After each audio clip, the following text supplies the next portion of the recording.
Seorang ibu rumah tangga berinisial AE, 56, ditemukan tewas membusuk di rumahnya Desa Tobuha, Kota Kendari, Sulawesi Tenggara, Rabu, 4 Februari 2026. Polisi berhasil meringkus dua pelaku pembunuhan disertai pencurian dengan kekerasan atau perampokan yang mengakibatkan korban meninggal dunia. Kedua pelaku berinisial BS, 36, warga Kecamatan Puwatu, dan SU, 56, warga Kecamatan Kendari Barat. Mereka ditangkap di Jalan Jenderal Ahmad Yani, Kelurahan Bende, Kota Kendari, pada Selasa, 10 Februari 2026, dini hari. Dalam kasus ini, polisi mengungkapkan kematian korban merupakan pembunuhan berencana. Para pelaku melakukan pencurian dengan kekerasan sehingga mengakibatkan korban meninggal dunia. Motif pembunuhan diduga dipicu persoalan utang antara pelaku dan korban. Polisi juga mengungkap adanya dugaan hasutan dari pelaku SU yang mendorong terjadinya aksi tersebut dengan tujuan menguasai harta korban.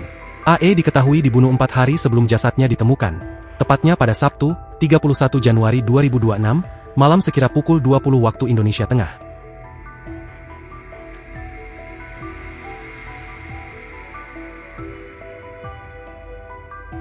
Download Tribun X sekarang, menghadirkan lokal menjadi Indonesia.